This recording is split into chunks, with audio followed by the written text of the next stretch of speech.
우리는 세상에서 성공한 신자들을 볼 수 있습니다. 그러나 또 많이 볼 수 있는 것은 불신자인데도 불구하고 세상에서 성공하고 부유한 사람들입니다.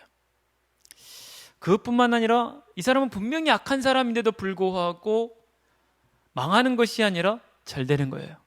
그리고 그 자손들까지도 잘 사는 것입니다. 우리 생각 같아서는 하나님의 백성들만 잘 되고 하나님을 섬기지 않는 사람들은 잘 안 되거나 망해버리고 악한 자들은 철저히 망해버리면 누구나 다 하나님을 믿을 텐데 왜 하나님은 그렇게 하지 않으실까요?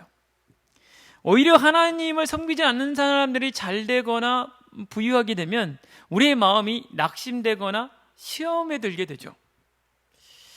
하나님께서 그렇게 하시는 이유가 무엇일까요?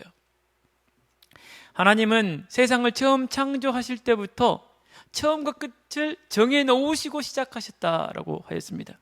그 얘기는 하나님께서 세상을 창조하시기 이전부터 하나님의 뜻과 계획이 이미 정해져 있다는 거예요. 그래서 하나님께서는 절대 주권을 가지시고 이 모든 하나님의 뜻과 계획을 성취해 가시는 것이죠. 그래서 하나님께서 이렇게 말씀하셨습니다. 악한 자를 악한 날에 쓰려고 하신다는 거예요. 하나님께서 이 세상을 창조하셨을 때에 하나님의 뜻을 세우고 계획을 이루시기 위해서 때로는 사나운 들짐승을 보내신다는 거예요. 그것이 바로 세상의 악한 자들입니다. 이 악한 날에 이 악한 자들을 쓰시려고 하나님께서 그들을 당장 죽이지 않으시고 그들이 잘 되도록 두신다는 거예요. 그래서 이 악한 자들을 통하여서 다른 악한 자를 심판하시는 것이죠. 때로는 신자들도 심판할 때가 있고 또 괴롭힐 때가 있습니다. 다 하나님의 뜻을 이루기 위해서입니다. 또 불신자들도 마찬가지입니다. 하나님께서는 때로는 이 불신자들에게 능력을 주고 재물을 주어서 이 땅을 유지하게 하시는 것이죠. 그래서 하나님께서 말씀하시기를 때로는 먼 데서 사람을 보내신다는 거예요. 이렇게 악한 자든 또 불신자든 다 하나님의 뜻과 계획이 있습니다. 그러면 신자는 어떨까요? 하물며 불신자 또는 악한 자도 하나님의 뜻과 계획이 있는데 하나님의 자녀야 어찌 하나님의 뜻과 계획이 없겠습니까? 하나님은 세상을 사랑하십니다. 이 세상이라고 말하면은 포함되지 않는 것이 없죠. 그 중에 사람은 하나님께서 하나님의 형상대로 창조하셔서 하나님이 하실 일들을 사람에게 다 맡기셨습니다. 그래서 하나님께서 사람에게 말씀하시기를 이 땅을 정복하고 다스리라고 하였죠. 그런데 아담과 하와가 죄를 범함으로 말미암아 이 땅이 타락했습니다. 그로 인하여서 뭐가 생겨날 수밖에 없느냐? 고아와 가부 또 외국인 노동자가 생겨날 수밖에 없는 거예요.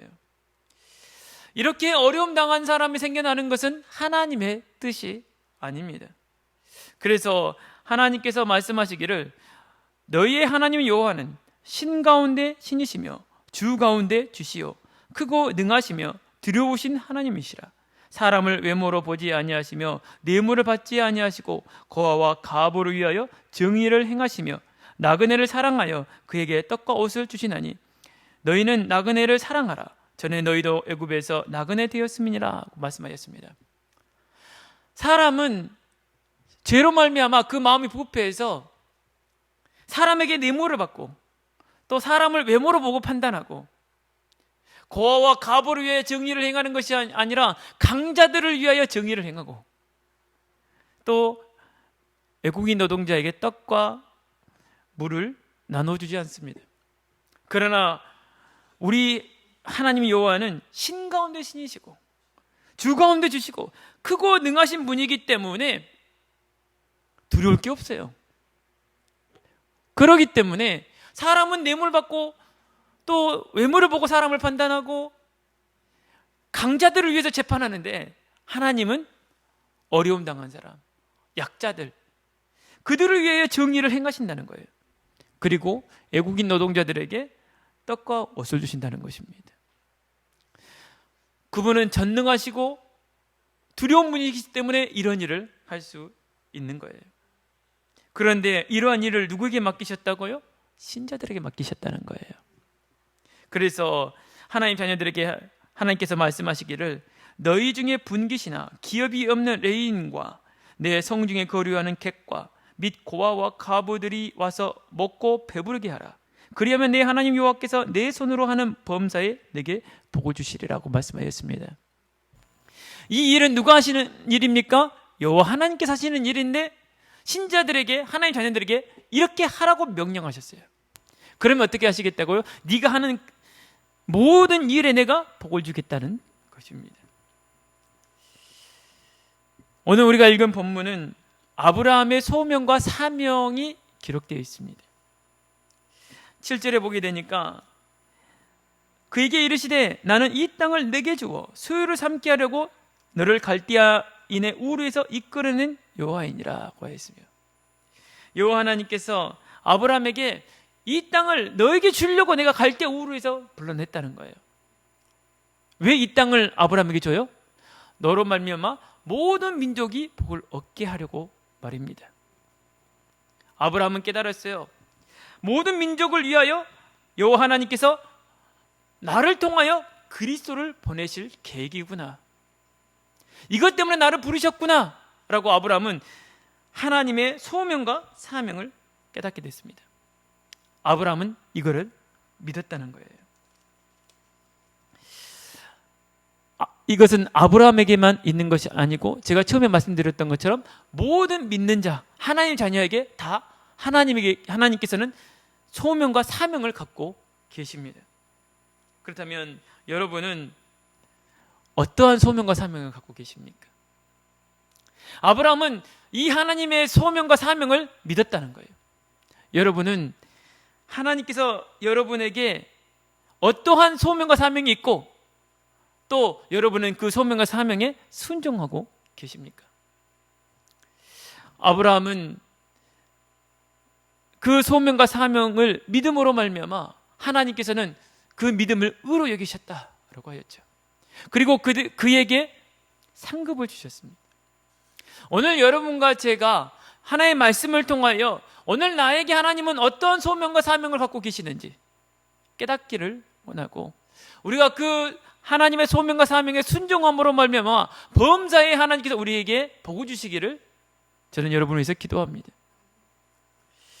본론입니다. 1절에 보게 되니까 이후에라고 했어요. 이것은 무엇을 의미할까요?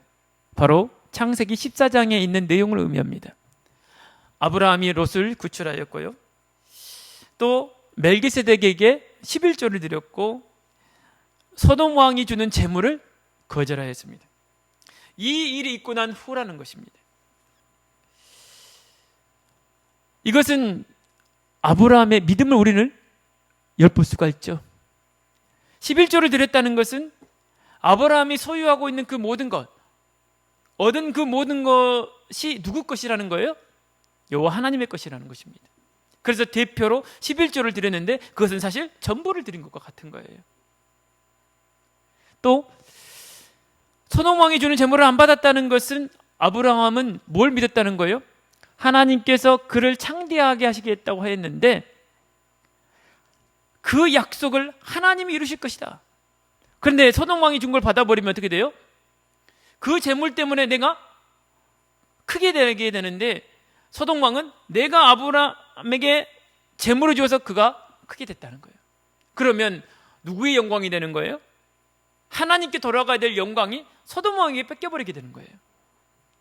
그래서 아브라함은 여호와께 드려져야 될, 돌아가야 될 영광을 빼앗기지 않는 거예요. 또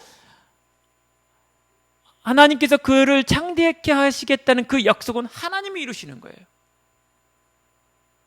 그뿐만 아니라 하나님께서 아브라함에게 자손을 주시겠다고 했는데 그건 사람이 줄 수가 없어요. 하나님만이 줄 수 있는 거예요. 그래서 아브라함은 소돔 왕이 주는 것을 안 받은 것입니다. 이 일이 있은 후에 라고 얘기하고 있어요. 이 일이 있은 후에 하나님이 뭐라고 하셨을까요? 본론 첫 번째입니다. 아브라함아 두려워 말라. 나는 내 방패요 너의 지극히 큰 상급이니라고 하셨습니다. 하나님께서 아브라함에게 하나님 자신에 대해서 분명하게 선언하십니다. 뭐라고요? 나는 네 방패요 너의 큰 상급이다 라고 했어요. 무슨 의미입니까? 하나님께서 이제는 아브라함을 지키시고 보호하시겠다는 거예요. 언제는 안 했습니까? 하셨는데 아브라함의 그 믿음의 모습을 보고 하나님이 다시 한번 말씀하시는 거예요. 그전에는 하나님 하시는 것을 보고 아브라함이 느꼈다면 이제는 분명하게 선언하신 것입니다. 내가 너의 방패다. 그리고 뭐라고요? 내가 너의 지극히 큰 상급이다. 아브라함이 소돔 왕이 주는 재물을 거절하신 것을 보고 하나님께서는 내가 너에게 이제 큰 상급이다 라고 하신 거예요. 아브라함은 하나님만 의지하고 하나님이 주시는 것을 기다린 것입니다. 오늘 우리가 이런 아브라함의 믿음의 모습이 있기를 하나님은 원하시는 거예요. 이것을 예수님께서는 어떻게 말씀하셨습니까? 무릇 내게 오는 자가 자기 부모와 처자와 형제와 자매와 더욱이 자기 목숨까지 미워하지 아니하면 능히 내 제자가 되지 못하고 누구든지 자기 십자가를 지고 나를 따르지 않는 자도 능히 내 제자가 되지 못하리라. 누구든지 자기의 모든 소유를 버리지 아니하면 능히 내 제자가 되지 못하리라고 하였습니다. 여호와 하나님께서 우리를 향한 뜻은 뭐냐? 우리가 제자가 되는 거예요. 그러면 제자가 되려면 어떻게 해야 되느냐? 자기 목숨뿐만 아니라 자기 부모, 자기 처자, 자기 형제, 자기 재산까지도 미워해야 된다는 거예요. 이 말은 무슨 말입니까? 그들을 버리라는 얘기입니까? 아닙니다. 여호와 하나님을 더 사랑해야 된다는 거예요. 그런 사람이 예수님의 제자가 될 수 있다는 거예요. 그러면 어떻게 되느냐? 현세에 이것을 100배나 받는다는 거예요. 이렇게 살았으니까 망해버리는 게 아니고 오히려 현세 100배나 받는다는 거예요. 여러분이 하나님을 사랑하기 때문에 하나님을 섬기기 위해서 손해볼 수 있는 상황을 만날 수 있어요. 그때 여러분이 그 손해를 마다하지 않고 하나님을 섬긴다면 그것이 바로 여호와 하나님을 더 사랑하는 거예요. 다른 것을 미워하는 것입니다. 그게 바로 제자예요. 그런 사람에게 예수님이 말씀하시기를 너희는 가서 모든 족속으로 제자를 삼아 아버지 아들과 성령의 이름으로 세례를 베푸고 내가 너희에게 말한 모든 것을 가르쳐 지키게 하라. 내가 세상 끝날까지 너희와 항상 함께 있으리라고 말씀하셨습니다. 우리가 제자가 될 때 우리가 모든 족속으로 제자를 삼을 수가 있는 거예요. 이것이 우리를 향한 하나님의 뜻입니다. 믿음이 없이 이걸 할 수 있겠어요? 그래서 아브라함이 믿음으로 그 일을 행하였을 때 내가 너의 방패요 내가 너의 지극히 큰 상급이 되겠다라고 하신 것입니다.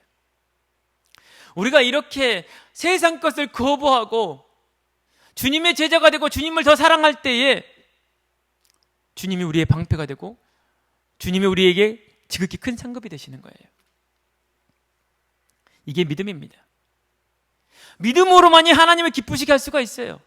그래서 말씀하시기를 믿음이 없이는 하나님을 기쁘시게 못하나니 하나님께 나아가는 자는 반드시 그가 계신 것과 그에게 나오는 자에게 상 주신심을 믿어야 할지니라고 하셨습니다. 아브라함이 믿음으로 하나님을 기쁘게 한 거예요. 하나님은 우리가 이렇게 아브라함처럼 하나님을 믿음으로 기쁘게 하기를 원하시는 거예요. 본론 두 번째입니다. 그랬더니 하나님께서 뭐라고 하셨느냐? 아브라함의 믿음을 의로 여기셨다라고 말씀하셨습니다. 2절을 보게 되니까 주 여호와여 무엇을 내게 주시려 하나이까 합니다. 아브라함이 하나님이 주실 거라는 것을 기다리고 있었어요. 아브라함은 소돔 왕이 주는 거 안 기다려요. 누구가 주는 걸 기다려요? 하나님이 주신 걸 기다려요. 그러면서 아브라함이 얘기합니다. 나는 자식이 없사오니 나의 상속자는 이 다메섹 사람 엘리에셀이니이다. 아브라함이 또 이르되 주께서 내게 씨를 주지 아니하셨으니 내 집에 길린 자가 내 상속자가 될 것이니이다 라고 합니다. 약간 아브라함이 불평투가 있는 거죠. 하나님께서 내게 자녀 주신다고 했잖아요. 그런데 내가 나이가 몇 살입니까? 또 지금 주시간 한 지가 지금 언제입니까? 지금 수년이 지났습니다. 그런데 내게 씨가 없어요. 그러니까 뭐 롯은 이미 떠나보내서 아닌 거고, 우리 집에서 길린 자, 저 다메섹 사람 엘리에셀을 상속자로 삼는다는 얘기는 자기 양자 삼는다는 거예요. 자기 아들 삼는다는 거예요. 그러니까 하나님께서 뭐라고 말씀하십니까? 4절에 여호와의 말씀이 그에게 임하여 이르시되 그 사람이 내 상속자가 아니라 그 다메섹 사람 엘리에셀이 네 아들이 아니다. 누구라고요? 네 몸에서 날 자가 내 상속자가 되리라. 아들 주시겠다는 거예요. 그리고 5절에 그를 이끌고 밖으로 나가 이르시되 하늘을 우러러 무뼈를 셀 수 있나 보라. 또 그에게 이르시되 네 자손이 이와 같으리라 했어요. 여호와 하나님께서 아브라함에게 뭐라고 말씀하셔요? 하늘에 있는 별을 세보라. 여러분, 하늘에 있는 별이 몇 개입니까? 지금도 몰라요. 과학자들이 망원경으로 다 세하려 했는데 아직도 다 못 찾았대요. 근데 그렇다면 지금까지 발견한 것만 몇 개라고요? 지구 위에 있는 모래알수보다 많다는 거예요. 그러면 하늘의 별이 얼마나 많다는 거예요? 아브라함은 몇 개인지 모르고 말한 거지만 하나님은 다 알고 얘기하신 거잖아요. 엄청나게 많다는 거예요. 그러니까 아브라함이 여호와를 믿었다라고 했어요. 그리고 아브라함의 그 믿음을 의로 여기셨다라고 했습니다. 믿음이라는 것은 하나님의 말씀을 믿음으로 말미암아 하나님을 신뢰하고 의지하여서 결국 하나님의 명령에 순종하는 것입니다. 이게 바로 믿음이에요. 아브라함이 하나님의 말씀을 믿었다는 거예요. 그래서 그 하나님을 믿고 의지했다는 거예요. 그리고 뭐 했다는 거예요? 순종했다는 거예요. 그게 뭘까요? 다메섹 사람 엘리에셀을 양자로 안 삼았다는 거예요. 그리고 하나님께서 자식 줄 것을 믿고 기다렸다는 것이죠. 이게 순종입니다. 아브라함이 하나님의 말씀을 믿었는데 그것이 어떻게 나타났다는 거예요? 행위로 나타났다는 거예요. 그 행위가 뭐냐? 엘리에셀을 양자로 안 삼았어요. 아브라함은 그 믿음이 뭘로 항상 나타나느냐? 행위로 나타나요.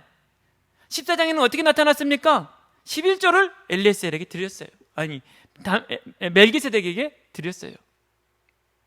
그리고 소돔 왕이 주는 걸 안 받았어요. 그 이전에는 어떻게 나타났습니까? 13장에서는 믿음으로 조카 롯을 떠나보냈어요. 그리고 여전히 가나안 땅에 머물러 있었습니다. 그 이전은 어땠습니까? 하나님의 부르심을 따라서 가나안 땅에 마침내 도착했다는 거예요. 아브라함의 믿음은 항상 뭘로 나타납니까? 행동으로 나타나요. 그러므로 하나님께서 아브라함에게 뭐라고 말씀하십니까? 7절에 보게 되니까 그에게 이르시되 나는 이 땅을 내게 주어 소유를 삼게 하려고 너를 갈대아인의 우르에서 이끌어낸 여호와니라고 했습니다. 이 땅을 다시 한번 너에게 주겠다라고 다시 약속하십니다. 그러니까 아브라함이 이번엔 뭐라고 해요? 그가 이르되 주 여호와여 내가 이 땅을 소유로 받을 것을 무엇으로 할리까? 라고 합니다. 자기에게 뭘 달라는 거예요? 증거를 달라는 거예요. 본론 세 번째입니다. 그러므로 여호와 하나님께서 아브라함과 언약을 체결합니다. 9절 보겠습니다. 여호와께서 그에게 이르시되 나를 위하여 3년 된 암소와 3년 된 암염소와 3년 된 순양과 산비둘 위와 지푸들기 새끼를 가져올지니라. 아브라함이 그 모든 것을 가져다가 그 중간을 쪼개고 그 쪼갠 것을 마주 대하여 놓고 그 새는 쪼개지 아니하였으며 소열기가 그 사체 위에 내릴 때에는 아브라함이 쫓았더라고 했습니다. 이것은 어떤 제사냐? 바로 서원제입니다. 고대 사람들은 어떤 약속을 체결할 때, 계약서를 쓸 때 짐승을 가져와서 그 중간을 쪼개고 그 쪼갠 사이를 두 사람이 손잡고 지나가요. 그래서 그 약속이 체결이 되는 거예요. 그런데 만약에 이 약속을 깨버리면 어떻게 됩니까? 이 쪼개진 짐승처럼 너는 죽는다는 거예요. 이게 바로 서원죄입니다. 그런데 아브라함이 하나님께서 명령하신 대로 짐승을 다 쪼개놨어요. 그랬더니 17절에 보겠습니다. 해가 져서 어두울 때에 연기나는 화로가 보이며 타는 횃불이 쪼갠 고기 사이로 지나더라. 그날에 여호와께서 아브라함과 더불어 언약을 세워 이르시되 내가 이 땅을 애굽 강에서부터 큰 강 유브라데까지 내 자손에게 주노니라고 합니다. 여기서 횃불은 무엇을 상징하느냐? 여호와 하나님의 임재를 상징합니다. 구약에서 하나님의 임재를 불로써 나타낼 때가 많습니다. 모세가 호렙산에서 하나님을 만나지 않습니까? 그때 어떻게 하나님을 만납니까? 떨기나무 가운데 뭐가 임했어요? 불이 붙었다고 했어요. 그 속에서 하나님의 음성이 들린 거예요. 이처럼 불은 하나님의 임재를 말하는데 그 불이 홀로 쪼갠 고개 사이로 지나가 버렸다는 거예요. 아브라함과 같이 지나가지 않고 하나님 홀로 지나가 버렸다는 거예요. 그러면 이 약속을 아브라함과 체결하는데 누구만 체결한 거예요? 여호와 하나님만 체결한 거예요. 그러므로 이 약속을 지켜야 될 의무와 책임이 누구에게만 있어요? 여호와 하나님께만 있는 거예요. 아브라함에게는 없어요. 그 의미는 무엇입니까? 만약에 여호와 하나님께서 그럴 일은 없지만 아브라함에게 하신 약속을 이행 못하면 하나님이 이렇게 쪼개져 버리겠다는 얘기예요. 아브라함은 안 지나갔어요. 하나님 홀로 지나가 버렸어요. 그렇다면 이 약속을 누가 이루시겠다는 거예요? 하나님 홀로 이루시겠다는 거예요. 이 약속은 결국 이 일이 일어난 이후 600에서 800년 후에 성취되었습니다. 그런데 이 약속이 성취될 때 아브라함이 불신앙 한 번 안 했습니까? 아니에요. 그럼 이스라엘 백성이 죄 한 번 안 지었습니까? 안 그랬어요.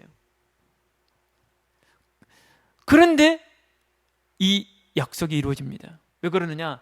이 약속을 이루어야 될 책임은 여호와 하나님께만 있는 거예요. 그래서 이스라엘 백성에게 이렇게 하나님께서 말씀하셨습니다. 네가 가서 그 땅을 차지하면 네 공의로 말미암도 아니며 내 마음이 정직함으로 말미암도 아니요 이 민족들이 악함으로 말미암아 내 하나님 여호와께서 그들을 내 앞에서 쫓아내심이라. 여호와께서 이같이 하시면 내 조상 아브라함과 이삭과 야곱에게 하신 맹세를 이루려 하심이니라 했습니다.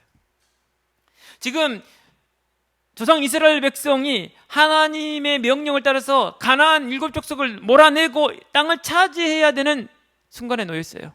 그런데 그때 하나님께서 뭐라고 말씀하시냐? 너희가 이 땅을 차지할 건데 너희가 여호와 앞에서 아주 의롭거나 또 공평하거나 마음이 정직해서가 아니라는 거예요. 너희 때문에 되는 게 아니라는 거예요.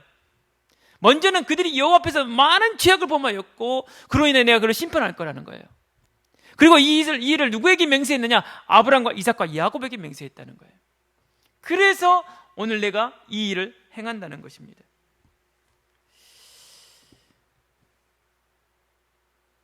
하나님의 능력과 신실하심을 우리는 믿어야 됩니다. 이 약속을 누구 홀로 체결하셨느냐? 하나님 홀로 체결하셨어요. 이것이 바로 소원제입니다. 이 땅에 여자의 후손을 보내시겠다고 누가 약속하셨어요? 여호와 하나님께서 약속하셨습니다.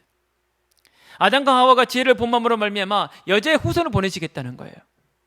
그리고 나서 아담과 하와에게 여호와 하나님께서 가죽옷을 입혔어요. 그것은 무엇을 의미합니까? 어떤 짐승들이 희생됐다는 거예요. 하나님께서 여자의 후손을 보내시겠다고 약속하셨고 짐승들을 쪼개셔서 하나님이 그 사이로 홀로 지나가 버리신 것입니다. 그래서 이 땅이 많은 사람들이 죄를 범하는데도 불구하고 하나님이 약속하신 대로 이 땅에 여자의 후손을 보내신 거예요. 이 땅에 있는 사람들이 회개하였기 때문에 여자의 후손을 보내신 것이 아니고 그들이 여전히 죄악 가운데 있는데도 불구하고 하나님이 아담과 하와에게 약속하신 대로 그리스도를 이 땅에 보내신 것입니다. 그렇다고 해서 제자들이라도 끝까지 예수님을 믿었습니까? 아니에요. 그들도 배신했어요. 그럼에도 불구하고 하나님의 약속이 이루어진 거예요. 그래서 예수님께서 십자가에 죽으시면서 뭐라고 말씀하셨습니까? 다 이루었다. 하나님께서 아브라함과 약속하셨는데 그 쪼갠 짐승 사이를 홀로 지나가 버리셨어요. 우리는 하나님의 능력과 신실하심을 믿어야 됩니다. 이 복음의 말씀이 온 세상에 증거될 것이고 또 예수님이 이 땅에 다시 오신다고 하셨어요. 그것은 반드시 이루어집니다. 그러므로 우리는 어떻게 되겠습니까? 열처녀의 비유처럼 우리는 항상 믿음이 준비되어 있어야 돼요. 이때쯤 오시겠지 하고 하니까 안 오시네요. 다섯 처녀는 기름 사러 갔습니다. 그때 주님이 오신 거예요. 그 다섯 처녀는 깨어있지 못했던 거예요. 우리는 이 시대에 언제 주님이 오실지 몰라요. 분명히 오신다고 약속하셨어요. 그러므로 우리는 그때까지 항상 깨어서 어떻게 해야 됩니까? 믿음으로 살아야 됩니다. 그렇지 않으면 하나님 나라에 들어가지 못해요. 하나님의 약속은 반드시 이루어집니다. 결론으로 말씀드리겠습니다. 우리가 믿음으로 행할 때에 여호와 하나님께서는 우리의 방패가 되시고 우리의 상급이 되시고 하나님의 약속을 이루십니다. 그런데 이 믿음은 언제 나타나느냐? 위기 때 나타납니다. 위기를 당해보면 그 사람이 어떤지 알 수 있죠. 위기를 당했을 때 믿음으로 행하느냐 그렇지 않냐에 따라서 이 사람이 진짜 믿는 사람인가 그렇지 않는 사람인가 알 수가 있어요. 하나님은 우리의 믿음을 달아보십니다.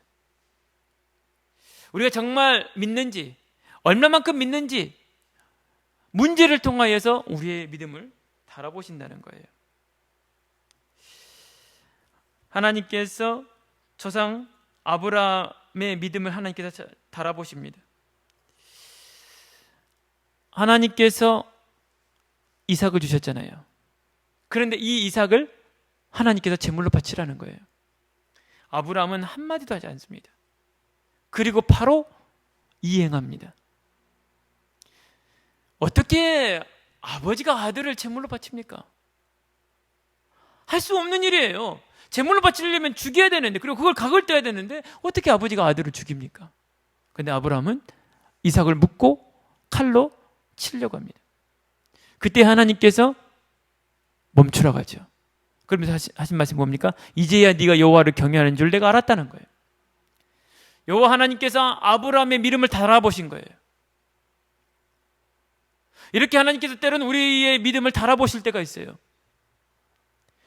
아브라함만 그런 것이 아니죠. 욥도 그랬죠. 욥이 사탄 앞에서 하나님께서 자랑하니까 사탄이 뭐라고 합니까? 그건 하나님이 다 돌봐주시고 복어주시고 그런 거 아닙니까? 그래서 하나님께서 사탄에게 한번 네 마음대로 해보라고 한번 내줍니다. 욥이 시험을 당했는데 끝까지 죄를 범하지 않죠. 오늘 여러분과 저는 믿음의 저울이 있다는 걸 아셔야 됩니다. 그 믿음의 저울에 합격해야 돼요. 하나님이 지금 우리의 믿음을 달아보고 계세요. 이 어려운 상황 속에서 끝까지 입으로 범죄하지 않고 끝까지 믿음으로 행해야 됩니다. 그럼 무엇을 행해야 될까요? 주님께서 우리에게 명하신 것이 있습니다. 하나님을 마음과 뜻과 힘을 다해 사랑하라는 거예요.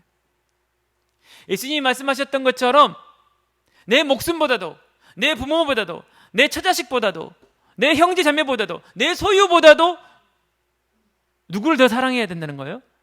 하나님을 더 사랑해야 된다는 거예요. 그리고 내 십자가를 지고 주님을 따라가야 된다는 거예요. 무엇을 의미합니까? 나를 희생하는 것입니다. 이것이 주님의 계명이에요. 그리고 두 번째 계명이 무엇입니까? 내 이웃을 내 몸처럼 사랑하라는 거예요. 이것을 믿고 행하지 않으면 죽은 믿음이라는 거예요. 가짜는 거짓말이라는 거예요. 그래서 야고보 사도가 말씀하시기를 너희는 말씀을 행하는 자가 되고 듣기만 하여 자신을 속이는 자가 되지 말라. 누구든지 말씀을 듣고 행하지 아니하면 그는 거울로 자기의 생긴 얼굴을 보는 사람과 같아서 제 자신을 보고 가서 그 모습이 어떠했는지를 곧 잊어버리거니와 자유롭게 하는 온전한 율법을 들여다보고 있는 자는 듣고 잊어버리는 자가 아니요 실천하는 자니 이 사람은 그 행하는 일에 복을 받으리라고 말씀하셨습니다. 그렇습니다. 우리가 고아와 가부 또는 환난 중에 있는 외국인 노동자를 도와주는 것이 정말 이웃을 사랑하는 거예요. 옆집이랑 떡 주고받고 과일 주고받고 하는 것이 이웃을 사랑하는 게 아니라 그건 누구나 아는 거예요. 내 이웃에 대하여 거짓 증거하지 않고 해하지 않고 빼앗지 않고, 이것이 뭐 때문에, 내 이득 때문에 그걸 하지 않는 것, 그게 이웃을 사랑한다는 거예요. 그리고 이 환난 중에 있는 고아와 가부, 이 고아 가부는 뭘 상징합니까? 어려움 당한 사람을 말해요. 그 어려운 사람 당한 사람들을 도와주는 것. 감옥에 있는 사람 찾아가지고, 병든 사람 찾아가지고, 헐분 사람들에게 먹을 것을 주고, 이 하는 것이, 이것이 바로 주님을 사랑하는 것이고 이웃을 사랑하는 것이라는 것입니다. 이것을 행할 때에 이 정결하고 더러움이 없는 경건이라는 거예요. 그러면서 새 속에서 물들지 않고 나를 지키는 것, 이것이 경건이라는 것입니다. 이것이 바로 주님의 계명이라는 것이죠. 오늘 여러분과 저에게 혹시 힘을 주셨다면 그 힘을 가지고 다른 사람을 위해서 쓰시기를 바랍니다. 그리고 교회의 덕을 위해서, 교회의 덕을 세우는 데 쓰시기를 바랍니다. 이것이 바로 믿음입니다. 한 주간 동안 여러분에게 정말 이 참된 믿음, 이 믿음을 여호와 하나님께서 의로 여기셨다라고 했습니다. 이러한 참된 믿음이 여러분의 있으시기를 주의 이름으로 축원드리겠습니다. 기도합니다.